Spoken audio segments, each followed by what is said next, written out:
Hello everybody, Nine and Dice. There's the two girls. We just came back from a little walk. Alright, let's go. Let's go play. Go play, Viv. Okay, come on, Nana. Good girl. They march to their own drummer, those two. We have a doctor on the street and I asked her if she could give me a prescription for Ritalin. Not for me, for Vivi, to keep her on task. She said no, couldn't do that. I don't think the vet has any either.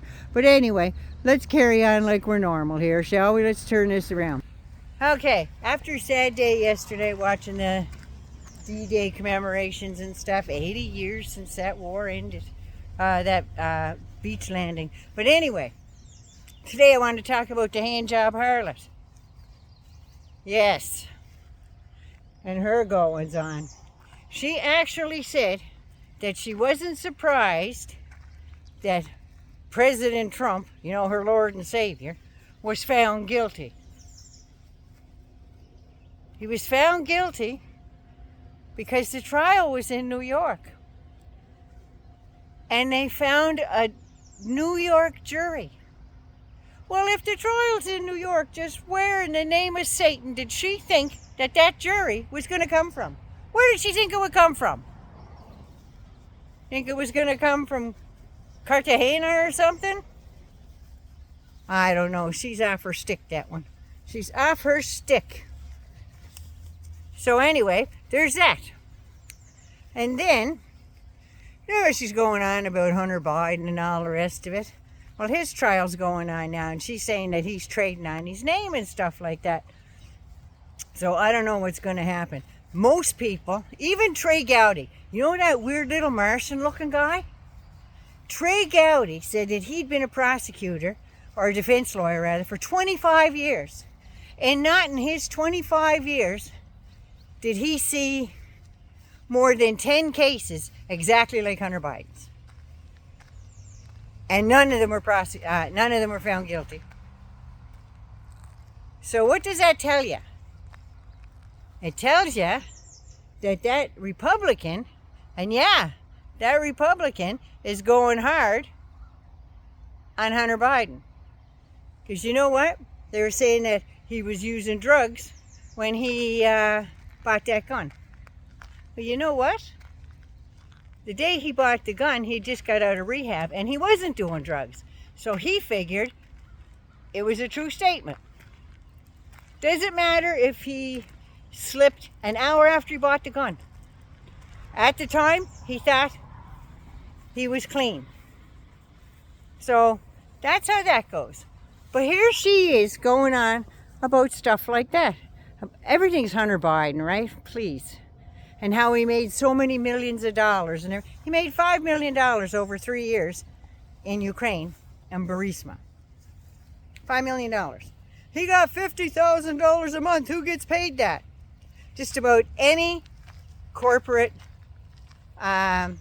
executive. And that's getting off cheap. Because they're usually making in the millions. They make like 12, 15 million a year. So him getting $50,000 a month sounds like chicken shit to me compared to what normal people in that position would have gotten. And he was hired on as a lawyer. Because he knows corporate law. That's what he was hired on for. So there's that. And the same thing on that board in that private energy company in China. There's a lot of straight up businessmen that have business in China. A lot of them. And this energy corporation, just because the guy was Chinese that owned it, doesn't mean he was part of the Chinese government.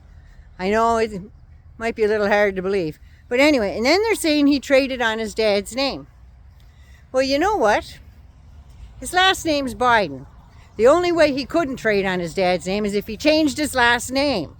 The whole world knows that Joe Biden was president or vice president of the United States when that stuff was going on. The whole friggin' world knows that Joe Biden was the president of the United States of America at the time.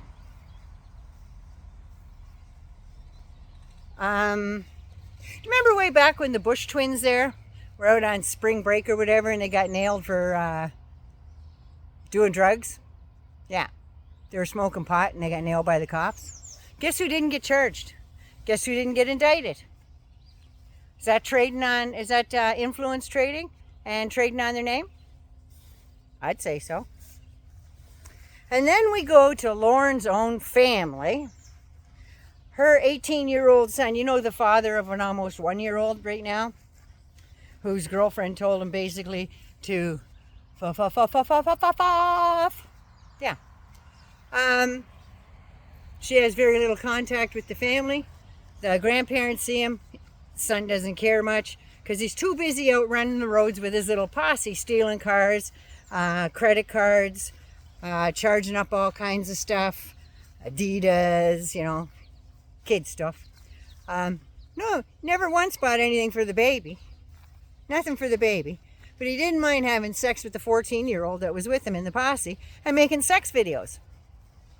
But is she going on about that? And she's talking about influence peddling. Her son knows better than to bring up his mother's name. Just saying. She knows better than to bring up his name, her name. So, there's that. But she goes and sachets her arse to New York, probably on the taxpayer's dime, so she can sit behind the Mango Moose Knuckle himself and look all important and everything else. But her son was sitting in a courtroom by himself. His dad wasn't there. His mom wasn't there. And he's got, I don't know, there's something like 23 counts this kid's up with on this indictment. Now, his mother doesn't even show up for him. His father doesn't show up for him. And he tells the judge that he can't afford a lawyer. Both of his parents are worth millions. There was one point there where Forbes magazine said that she was worth $40 million. I don't believe that. I've reported on it before.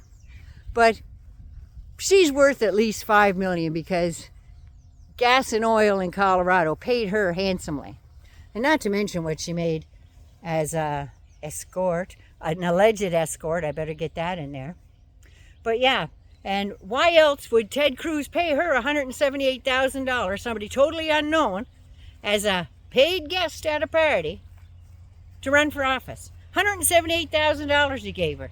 That's not out of the goodness of his heart. Because unlike a lot of the other wealthy friggin' congressmen and senators and whatnot, he's only worth about $8 million, and most of that was from his wife because she worked for Goldman Sachs.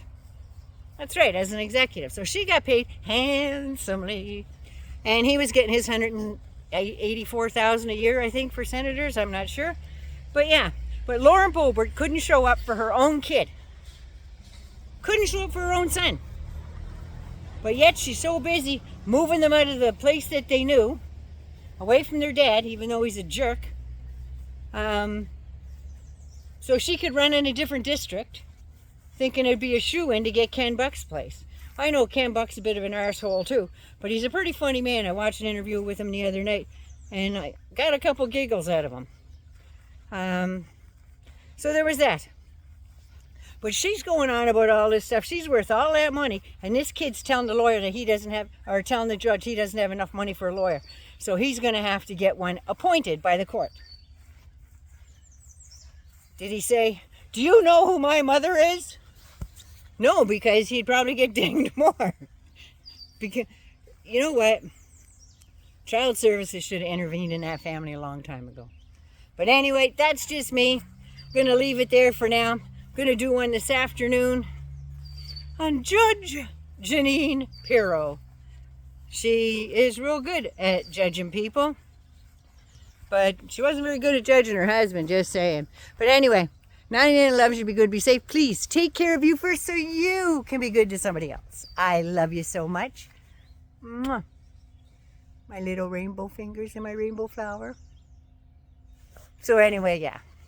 If you're new, subscribe to the channel because I'm finding that people are getting unsubscribed from my channel. And I don't know why that is. So we need to find out why that is. So check and make sure you're still subscribed. And yeah, you're already here. Push the like button, please. It takes a second, and that would boost my channel and help me immensely. Just saying. My regulars, you know who you are. I love you too. All right. This has been going on, hasn't it, for a minute? Naughty Nana loves you. Be good, be safe, and be good to you first so you can be good to others. Mwah! Have a good one. Good start to the weekend.